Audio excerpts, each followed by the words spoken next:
बिस्मिल्लाहिर्रहमानिर्रहीम। नाज़रीन अस्सलाम वालेकुम। मैं हूं आपके मेज़बान साबिर शाकिर वफाकी दारुल हुकूमत इस्लामाबाद से। कुछ ताज़ा तरीन खबरें हैं। खबरें काफ़ी दिलचस्प हैं। कुछ अच्छी खबरें बहुत अच्छी हैं, पसंद आएंगी आपको, और कुछ काफ़ी तकलीफ देह हैं।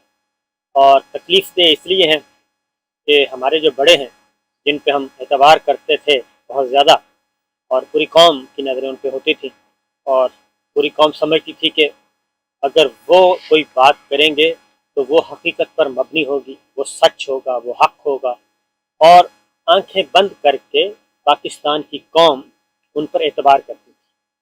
और खा वो पाकिस्तान के अंदर या पाकिस्तान से बाहर, ओवरसीज पाकिस्तानी भी उन पर एतबार करते थे कि जनाब वो जो बात कहेंगे वो बिल्कुल सही कहेंगे, वो पाकिस्तान की सलामती के लिए बोलते हैं, वो पाकिस्तान के कौमी मफाद के लिए बोलते हैं, वो पाकिस्तान की सिक्योरिटी के लिए बोलते हैं, और उनकी ज़ुबान से निकला हुआ लफ्ज़ हकीकत पर मबनी होता है, और न सिर्फ हकीकत पर मबनी बल्कि बड़ी तहकीक के बाद बोला जाता है। और ये नहीं, ये पता चला कुछ अर्सा पहले कि नहीं, ये जनाब case to case, person to person vary करता है, और ज़रूरी नहीं कि हर बड़ा आदमी जो है, हर बड़ा आदमी और हर ताकतवर आदमी, उस ओहदे पर पहुंचने वाला आदमी जो है, वो सच बोल रहा हो या अपनी जुबान पे कही हुई बात की पासदारी कर रहा हो। ये एक बहुत बड़ा डैमेज हुआ है, कोलेटरल डैमेज हुआ है, और अब लोगों का एतबार उठ गया है। सिर्फ पाकिस्तान के अंदर बसने वाले नहीं, बल्कि पाकिस्तान से बाहर बसने वाले ओवरसीज पाकिस्तानियों का भी, कि नहीं, अब तहकीक करनी चाहिए। जो भी बोले आंखें बंद करके उस पर एतबार नहीं करना चाहिए। उस पर एतबार करने के बजाय उसकी शख्सियत का जायज़ा लेना चाहिए, और उसके अंदर छुपे हुए जो हदफ हैं उनको देखना चाहिए कि कहा कुछ जा रहा था, किया कुछ जा रहा था। तो ये कल इस पे आता हूँ मैं, लेकिन पहले ज़रा कोई अच्छी खबरें आप ले लें। और सूरत हाल ये है कि कल शहबाज शरीफ साहब, वज़ीर आज़म, वो अदालत से ज़मानत पर इस वक्त रिहा है, और अबूरी ज़मानत पर रिहा है, और उनकी ज़मानत की जो है उसमें तौसीह होती रहती है। तो इसी दौरान उन्हें वज़ारत उज़्मा के मनसब पर बिठा के कौम के साथ एक भयानक मजाक किया गया, पाकिस्तान के साथ एक मजाक किया गया, पाकिस्तान के साथ एक खेल खेला गया, और पूरी दुनिया को बताया गया कि पाकिस्तान में कोई कानून नहीं, कोई कुछ नहीं, और जिसे चाहें हम मनसब पे बिठा सकते हैं। ये पूरी दुनिया में एक मजाक बना हुआ है। और सबसे ज़्यादा मजाक आप पड़ोसी मुल्क चले जाएं भारत में, वहाँ पे जो कुछ हमारी दुर्गत बनाई जा रही है, उसका जवाब हमारे पास भी नहीं है, और उसका जवाब किसी के पास भी नहीं है। लेकिन बस है जी, और माइट इज़ राइट, जिसकी लाठी उसकी भैंस, ये कानून है, ये चल रहा है ना। आईने पाकिस्तान भी एक साइड पे रख दिया गया, हमारा अदालती निज़ाम भी एक साइड पे रख दिया गया। तो बहरहाल वो कल चले गए, उनको अब एक काम तो कर लिया गया, और वो ये है कि ये पंगा तो ले लिया कंपनी बनाने का। अब उस कंपनी को जायज़ करार देना है, उसको लेजिटिमाइज करना है, और उसको कबूलियत आम होनी चाहिए। तो उनको लिए फिरते हैं कभी इधर कभी उधर, और बहुत ही तकलीफ थे तस्वीर कल देखी। और उन तस्वीर पे जो रद्द अमल आया पूरी कौम का, वो आप सोशल मीडिया पे चले जाएं, डिजिटल मीडिया पे चले जाएं, वहाँ पे आपको काफ़ी हद तक आपको नज़र आ जाएगा कि पूरी कौम क्या सोच रही है, और पूरी कौम को कल कितनी तकलीफ हुई है कि जब एक ज़मानत पर रहा शख्स, उसको, और जिस पे अरबों रुपए की मनी लॉन्ड्रिंग का केस है, और अगला जो इंकशाफ है वो मासूम नहीं है। अगली बात ये है, वो मासूम नहीं है, क्योंकि इस वक्त भी जबकि वो वज़ीर आज़म है, इस मुल्क का चीफ एग्जीक्यूटिव है, वो और उनके बरखुरदार जो कि विजिटर्स गैलरी के सीएम हैं, वो भी दोनों आज पेशी थी उनकी लाहौर अदालत में, और वहाँ पे ट्रायल कोर्ट में। तो वहाँ पे उनके खिलाफ केस चल रहा है, और मनी लॉन्ड्रिंग।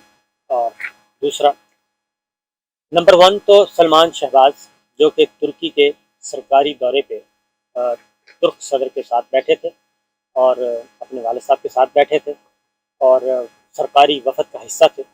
اب وہ سرکاری وفد پاکستان کے لیے معاملات طے کر رہا تھا یا پھر اپنے کوئی کاروباری معاملات طے کر رہا تھا، اس کے بارے میں ہمیں کچھ اندازہ نہیں ہے، کیونکہ ہم نہ وہاں تھے اور سرکاری بیان پہ ہی گزارا کر سکتے ہیں۔ تو سلمان شہباز صاحب کو جی وارنٹ گرفتاری جاری کر دی ہے ٹرائل کورٹ، اور انہوں نے عدالت نے کہا ہے کہ ان کے وارنٹ گرفتاری ضروری ہے، کیونکہ ایف آئی اے کو وہ مطلوب ہیں اور ان سے انویسٹیگیشن کرنی ہے۔ طاہر نقوی صاحب ہیں، ایک ملک مقصود صاحب ہیں، ان کے بھی وارنٹ گرفتاری جاری کر دیے گئے ہیں۔ اور ساتھ ہی ساتھ اگلی بات، ٹرائل کورٹ جب پوچھا، ظاہر ہے ان کے جو وکیل صفائی ہیں وہ تو کہہ رہے ہیں کہ ان کی ضرورت ہی نہیں ہے، بہت انوسنٹ ہے، سیاسی انتقام کا نشانہ بنایا گیا۔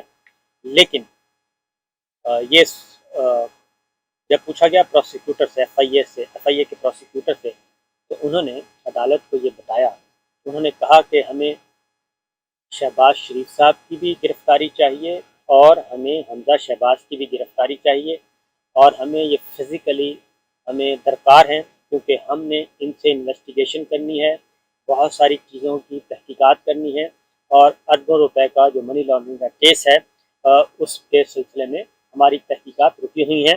لہٰذا یہ جانتے ہوئے بھی کہ ایک صاحب کو وزیر اعظم بنوایا گیا، دوسرے صاحب کو وزیر اعلیٰ صوبہ پنجاب کا سب سے بڑا صوبہ اس کا وزیر اعلیٰ بنوایا گیا، تو یہ جانتے ہوئے بھی تو ایف آئی اے نے یہ سٹیٹمنٹ دی ہے ٹرائل کورٹ میں کہ شہباز شریف اور حمزہ شہباز دونوں کی گرفتاری ہمیں مقصود ہے۔ تو یہ تو ایک فیکٹ، اور اسی طریقے سے سی ایف او ہیں ان کی بھی، پھر یہ کہ ضمانت میں ان کے توسیع کر دی گئی ہے کچھ دنوں کے لیے، اور 11 جون تک توسیع کر دی گئی ہے، اور اس کے بعد دوبارہ ہیئرنگ ہے۔ تو یہ صاحب جو ہیں یہ کل اسٹاف کالج، اس سے پہلے یہ پشاور ان کو وزٹ کروایا گیا، اور پشاور کور کا، اور وہاں پہ خواجہ آصف صاحب بھی تھے، وزیر داخلہ رانا ثناء اللہ صاحب بھی تھے، جن کے بارے میں آپ زیادہ نہیں، صاحبزادہ فضل کریم کے صاحبزادے ہیں، ان کی گفتگو سوشل میڈیا پہ موجود ہے کہ رانا صاحب کے بارے میں دنیا کے، بلکہ ہاں کہنا چاہیے دنیا کے، پاکستان کے طاقتور ترین فرد نے ان کو کیا بتایا تھا، صرف ان کو نہیں بتایا تھا بلکہ کافی لوگوں کو بتایا تھا، اور یہ سننے والوں میں ہم بھی شامل تھے۔ تو یہ چیزیں ہو رہی ہیں، یہ ہے جناب صورتحال۔ ان کو کل سٹاف کالج لے جایا گیا، اور وہاں پہ ہمارے آنریبل انتہائی افسران جو ہیں، پاک فوج کے جوان افسران، ان سے خطاب کروایا گیا۔ تو ٹھیک ہے جی، آپ کروا سکتے ہیں، لیکن بس میں اتنا کہوں گا کہ اپنے سبارڈینیٹس پہ نہیں، کیونکہ وہ تو آپ کو شاید بریف نہ کریں، وہ خود اس وقت بہت زیادہ پریشر میں ہیں، تو آپ صرف سوشل میڈیا پہ جائیں اور سوشل میڈیا پہ جا کے دیکھیں کہ اس پہ پاکستان کے عوام، پاکستان کی یوتھ، پاکستان کے بچے بوڑھے کیا تبصرہ کر رہے ہیں، تو آپ کو اندازہ ہو جائے گا جناب کہ معاملات کس طرف جا رہے ہیں۔ اب آتے ہیں یہ کیوں ایف آئی اے نے کہا، ایف آئی اے کو اتنی ہمت کیوں آئی ہے؟ وہ اس لیے آئی ہے جناب کہ سپریم کورٹ آف پاکستان کا لارجر بینچ اس وقت مانیٹرنگ کر رہا ہے اور ساری صورتحال پہ نظر رکھے ہوئے ہے۔ اگر لارجر بینچ جسٹس مظاہر علی اکبر نقوی صاحب نوٹ نہ لکھتے، لارجر بینچ تشکیل نہ پاتا، تو اب تک یہ مقدمات جو ہیں ان کا تیا پانچا ہو جانا تھا۔ 54 ارب روپے کی غالباً منی لانڈرنگ ہے جس کا یہ معاملہ ہے، تو یہ ٹیک اپ کیا ہوا ہے سپریم کورٹ آف پاکستان کے لارجر بینچ نے، اور انہوں نے یہ بھی کہا ہے کہ یہ سارے کا سارا جو ثبوت ہیں، جو انویسٹیگیشن ہے، جو دستاویزات ہیں، وہ سیلڈ کر کے سپریم کورٹ آف پاکستان میں ریکارڈ جمع کروایا جائے، تاکہ کہیں ضائع نہ ہو جائے، کیونکہ آگ لگ جاتی ہے بلامو، حالانکہ اب تک پتہ نہیں کیوں نہیں لگی، لگ جانی چاہیے تھی، اور یہ ایک معاملہ ہوا ہے۔ اب یہ تو تھیں اب اچھی خبریں بھی، اور میں نے بتا دی تکلیف دہ خبریں بھی، تو میرا خیال ہے سوچنا چاہیے۔ اگلی خبر بھی لے لیں۔ اس وقت کی اسٹاک ایکسچینج ایک ہفتے میں تقریباً 200 ارب روپے کا خسارہ ہو چکا ہے، 200 ارب روپے کا خسارہ ہو چکا ہے۔ مہنگائی میں 23% تک اضافہ ہونا ہے جی، اور پنجاب ٹیکسٹائل ملز میں گیس بند کر دی گئی ہے، اور گیس کی قیمتیں بھی 45% بڑھا دی گئی ہیں۔ महंगी कर दी गई है। तो ये लोड शेडिंग के लिए एक मीटिंग कॉल की गई है। मैं आपको फिर बता रहा हूँ कि ये लोड शेडिंग जो है ये मसनूई है, ये हकीकी लोड शेडिंग नहीं है। ये सिर्फ़ और सिर्फ हमारे इत्तलाआत के मुताबिक इसलिए की जा रही है कि लोग तंग आ जाएं, लोगों की ज़िंदगी जीर्ण हो जाए और लोग डिमांड करें कि हमें बिजली चाहिए। और एक तरफ लोड शेडिंग है, दूसरी तरफ 14, 15, 16 रुपए फ़ी यूनिट बिजली बढ़ा दी गई है। एक बात, बिजली है नहीं, कीमत बढ़ा दी गई। अगली बात यह है कि अब इन्होंने करना है वही वाला काम जो 2013 में आने के फ़ौरन बाद पहले 3 हफ्तों में कर दिया था, और वो था जो चला आ रहा था, बकायाजात चले आ रहे थे प्राइवेट बिजली घरों के, उनकी पेमेंट करनी है।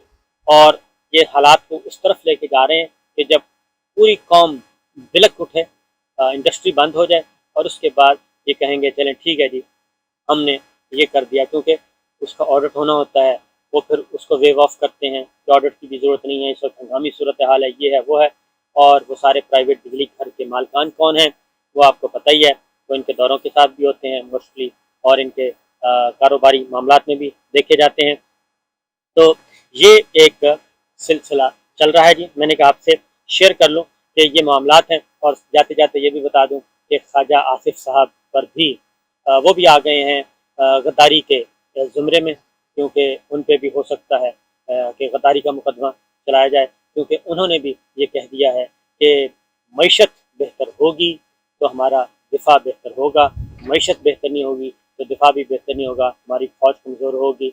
यही बात इमरान खान साहब ने कही थी, तो उनके खिलाफ बाकायदा तौर पे एक नैरेटिव बना के दिया गया था और प्रोपेगेंडा पूरे मुल्क में फैला दिया गया था, पूरी दुनिया में कोशिश की गई थी, जो कि 24 घंटे से भी ज़्यादा न चल सका और वो अपनी मौत आप मर गया था, क्योंकि वो सारा फेक था।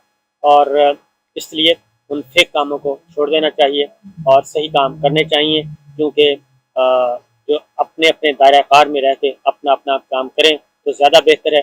जितनी भी मेहनत की जाएंगे इस कंपनी को पजीराई नहीं मिलने वाली, ये बात ज़हन में रखिएगा, क्योंकि इस कंपनी को बनाने के जो जुज़ियात और जो इंग्रेडिएंट्स हैं और जो रीज़न हैं, जो वजूहात हैं, वो बहुत ही नाकाबिले क्या कहना चाहिए, नाकाबिले पजीराई है, नाकाबिले समझ है।